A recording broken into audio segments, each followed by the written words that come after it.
నమఃశంకరాయ. కృష్ణపక్షము చతుర్దశి తదనంతరం మధ్యాహ్న సమయంలో అమావాస్య ప్రారంభమవుతుంది.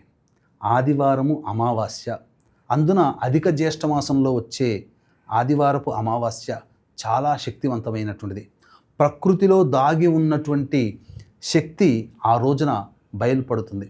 కాబట్టి ఈ రోజున ప్రధానంగా సాయంకాలం 6 గంటలకల్లా కూడా కాలకృత్యాదులు చక్కగా స్నానం ఆచరించి అమ్మవారి దేవాలయానికి చేరుకొని అమ్మవారికి ఎర్రటి పుష్పాల మాల సమర్పించి కుంకుమార్చన జరిపించిన తర్వాత అమ్మవారికి సంబంధించినటువంటి ఈ యొక్క లక్ష్మీ సర్వదేవకృత లక్ష్మీ స్తోత్రము కానీ లేదా అర్గళా స్తోత్రము చండీ సప్తశతిలో వస్తుంది.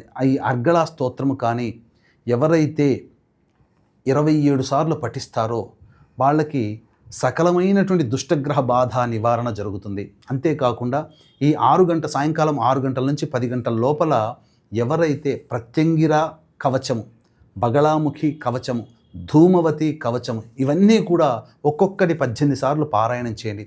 తప్పకుండా మీకున్నటువంటి దీర్ఘకాలిక జటిలమైన సమస్యలన్నీ కూడాను తొలగిపోయి అమ్మవారి యొక్క అనుగ్రహం కలుగుతుంది.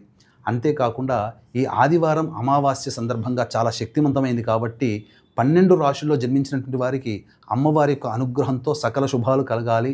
మీ జీవితంలో జాతకరీత్యా కలుగు విద్య, వివాహ, ఉద్యోగ, దాంపత్య, అనారోగ్య సమస్యల నివారణ కావాలనే ఉద్దేశంతో సర్వదోష నివారణ పూజల హోమాలు, ప్రత్యంగిర హోమం, బగళాముఖి హోమము, ధూమవతి హోమాది లాంటివి జరిపించి శక్తిపాదము చేసినటువంటి కరుంగలి మాల ఇవ్వడం జరుగుతుంది. అవకాశం ఉన్నటువంటి వాళ్ళు 13వ తారీఖు ఈ శని త్రయోదశి కూడా హోమాదులు కూడా జరపబడతాయి. కావున 14వ తారీఖు సాయంకాలం 6 గంటల లోపల స్క్రీన్పై కనిపిస్తున్నటువంటి నెంబర్కి కాంటాక్ట్ చేసి మీ గోత్రనామాదులు నమోదు చేసుకోవచ్చు.